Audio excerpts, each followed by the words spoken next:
देखो आज का जो वीडियो है वो adjoint and inverse of A matrix ये हम समझाने जा रहे हैं। ठीक है, अगर मान लो adjoint and inverse of matrix सीखना है तो सबसे पहले क्या है कि इसके बारे में मालूम होना चाहिए कि इनवर्स निकालने में ही एडजॉइंट का रोल होता है।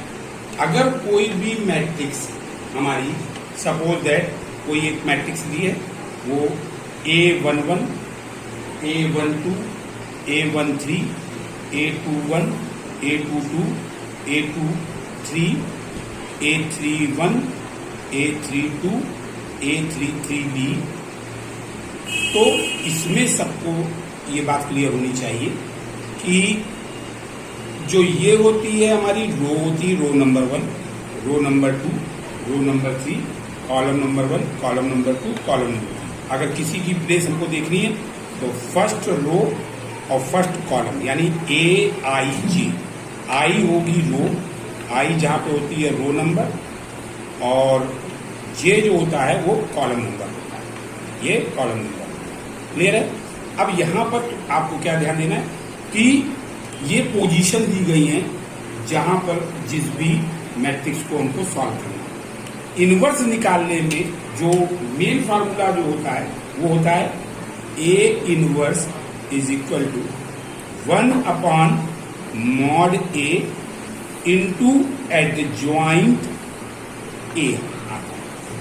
अब A इनवर्स का तो ये मेथड होता है, लेकिन एडजॉइंट A और मॉड A कैसे निकलते हैं? मॉड A जो अभी तक हम लोग किसी भी डिटर्मिनेंट को सॉल्व करते हैं यानी एरिया ऑफ ट्रायंगल की तरीके, सेम तरीके से मॉड A को भी हम लोग सॉल्व कर लेते हैं। ठीक है, लेकिन अगर एडजॉइंट A निकालना हो तो एडजॉइंट A का कॉन्सेप्ट ये होता है, एडजॉइंट A का कॉन्सेप्ट जो होगा, आप सबके कोफैक्टर्स निकालिए। क्या निकालिए? सबके कोफैक्टर्स निकालिए। मींस कोफैक्टर्स और माइनर को लेके चलेंगे। किसको लेके चलेंगे? Minus of matrix and cofactors of matrix. तो जो माइनस हमारे होंगे उसके हिसाब से हमको साइन देखना होता है और कोफैक्टर्स जो हमारे होते हैं वो हमारे रिमेनिंग क्वांटिटीज होती है जो हम डिटरमिनेंट को सॉल्व करने में यूज करते हैं। तो यहां पर एक थोड़ा सा हम थोड़े छोटे में पहले बताएंगे एक ट्रिक के हिसाब से कि आपको करना कैसे। आप A11 को सॉल्व करेंगे तो ये हम निकाल रहे हैं कोफैक्टर्स निकाल रहे हैं। कोफैक्टर्स जो है वो निकाल रहे हैं। कोफैक्टर्स कैसे? तो एडजॉइंट A के लिए वर्किंग करने जा रहे हैं, अभी हम एडजॉइंट B को हटा रहे हैं, पहले हम कोफैक्टर्स निकालेंगे। तो कोफैक्टर A11 का कोफैक्टर क्या है? ये फर्स्ट रो और फर्स्ट कॉलम आप गायब कर दीजिए और रूल ये होता है कि ऊपर से नीचे मल्टीप्लाई करना और नीचे से ऊपर मल्टीप्लाई करना। क्लियर है? तो यहां पर अगर हमने इस तरह से किया तो A11 का जो बचेगा उसको हम अकेले लिखने जा रहे हैं A22, A32, A23 और A33। और इसको आप सॉल्व करने का तरीका जानते हैं। इसको सॉल्व करने का तरीका होता है ये क्रॉस मल्टीप्लाई इधर होता है और माइनस लगा के ये क्रॉस मल्टीप्लाई इधर होता है। यानी आपको लिखना है A22 की वैल्यू इंटू A33 की वैल्यू माइनस A32 की वैल्यू इंटू A23 की वैल्यू आपको ऐसे लिख देंगे और इसको सॉल्व कर लेना। अब क्वेश्चन ये होता है कि आप ये पूरे वैल्यूज को आप निकालोगे तो आप इस तरह से कैसे निकालोगे? A11 इसी तरीके से आप A12 निकाल लो, A13 निकाल लो, A21 निकालो, A22 निकालो, A23 निकालो, A31 निकालो, A32 निकालो, A33 निकालो। अगर हमने आपको एक एग्जाम्पल दिया, मेरी बात समझो, मैं क्या बोल रहा हूं कि इसमें एक एग्जाम्पल मैं ले रहा हूं। एग्जाम्पल लेने का मतलब ये होता है कि आपने सपोज करो आपके पास ये कोई एक डिटर्मिनेंट या मैट्रिक्स रही, सॉरी मैट्रिक्स आपकी ये एग्जाम्पल ले रहे हैं 2, 2, 3, 4, -5, 7, 8, 1, 2, 9। अब आपने इसको सपोज करो सॉल्व किया अब आपने इसको सॉल्व किया और सबके कोफैक्टर्स आपने निकाले। तो कोफैक्टर में ध्यान रखना है आपको, एक तो कोफैक्टर साथ माइनर भी लेना है, तो माइनस ये वाला नेगेटिव साइन लेंगे हम, ये नेगेटिव साइन लेंगे हम, ये नेगेटिव साइन लेंगे हम, और ये नेगेटिव साइन लेंगे, और इस नेगेटिव साइन को आगे यूज करना है। ये इस तरह से रहेगा जैसे यहां पर आपको नेगेटिव आप भूल जाते हो तो आप आगे ये लगा के चले, A11 is equal to -1 to the power, पहला A11 में 1 रो 1 कॉलम यानी 1 + 1, 1 + 1 का मतलब क्या हो गया, 1 + 1, इसका मतलब हो गया -1 की पावर 2, यानी ये फर्स्ट नंबर आएगा जो वो पॉजिटिव आएगा। फर्स्ट नंबर क्या आएगा, पॉजिटिव आएगा। इसके बाद इसी तरीके से हम A12 सॉल्व करते, तो A12 में हमको पता लग रहा है कि ये हमने पहले आपको बता रखा नेगेटिव होता है। आप ये चला जाएगा कॉलम और ये चली जाएगी रो, जो बचेगा 3 9 जा 27, 4 2 जा 8, यानी कि अगर A12 जब सॉल्व करें तो आप पहले माइनस लगा देना, क्योंकि ये नेगेटिव साइन होता है, आप माइनस पहले लगा दो और ब्रैकेट के अंदर आप सॉल्व करो। आपने ये गायब किया और ये हटा दिया रो, तो 3 9 जा 27 -4 2 जा 8, और ये आपकी वैल्यू जो आ गई -90। यानी इसी तरह से आप सब वैल्यू को सॉल्व करो जहां पे मैंने माइनस बताया, यानी ये जो भी प्लेसेस हैं ये अकेले नेगेटिव प्लेस होती है।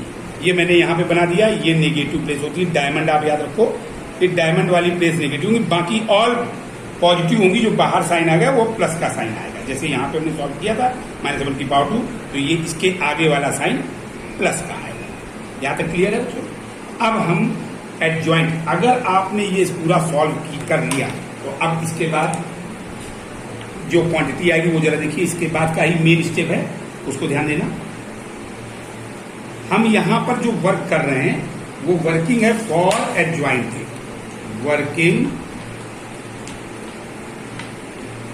फॉर एडजॉइंट ए के लिए काम करना है। ये एडजॉइंट ए आएगा नहीं।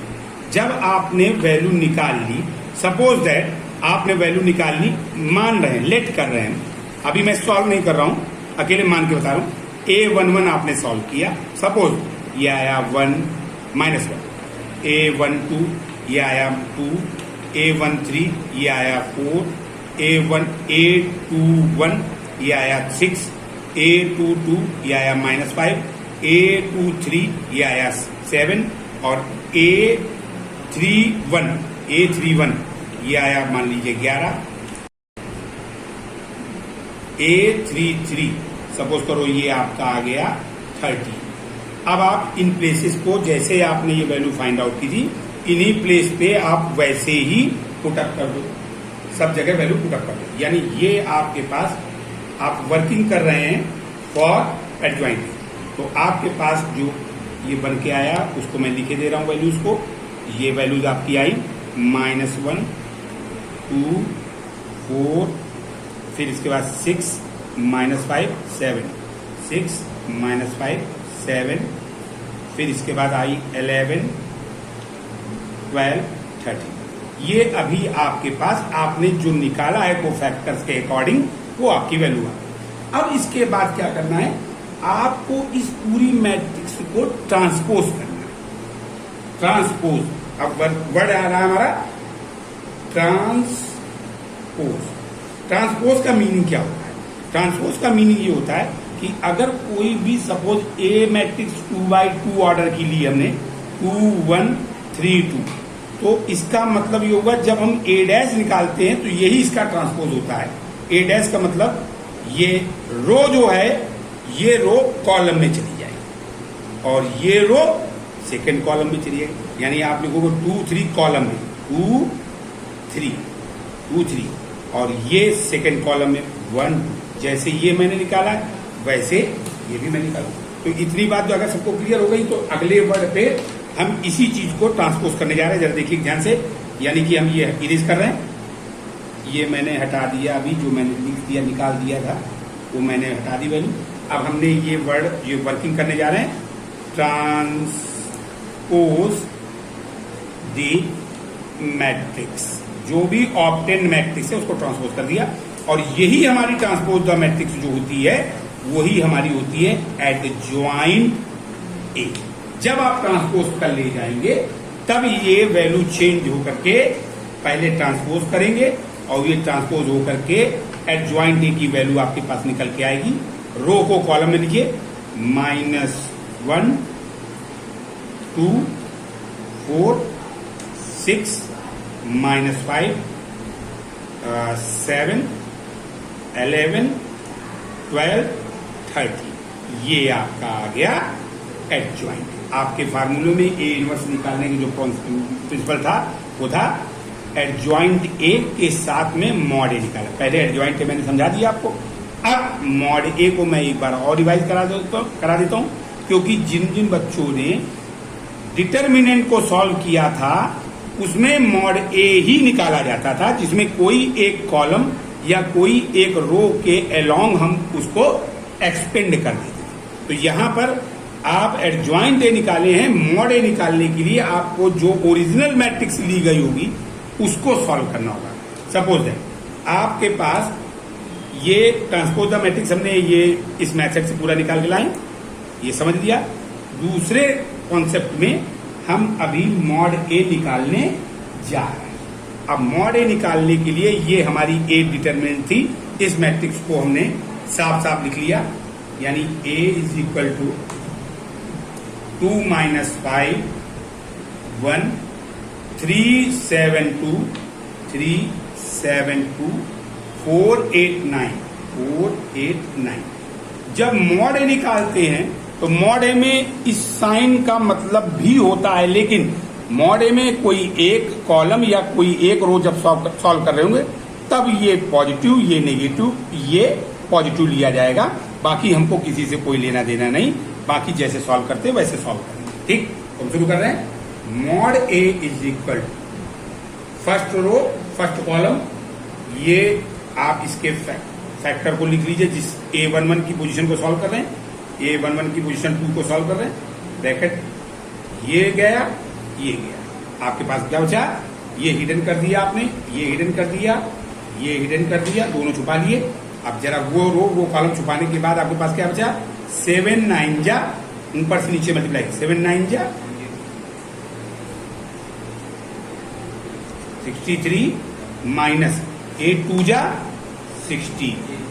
अब सेकेंड पे आते हैं, -5 ये है, लेकिन हमको मालूम है साइन यहाँ पे नेगेटिव लगता है, इसलिए पहले आप को फैक्टर वाला माइनर वाला साइन ले लीजिए, माइनस ब्रैकेट में ये माइनस लगा हुआ है ऑलरेडी, और अब ये -5 इसका फैक्टर, ब्रैकेट लीजिए, ये हिडन हो गया और ये हिडन हो गया। बचा क्या आपके पास बचा 3 9 जा 27 माइनस 4 2 जा 8, और ये अगला पार्ट फिर आया, ये पॉजिटिव होता है, प्लस का साइन लगा दिया, 1 इसमें को फैक्टर्स लिया गया है, 1 आपने लिया, ये गया कॉलम और ये रो चली गई, छुपा दिया आपने, 8 3 जा 27, 8 3 जा 24 माइनस 7 4 जा 28। अब आप इसको सॉल्व कर लीजिए और सॉल्व करके ये आपका मॉड आएगा, यानी 263 माइनस 16,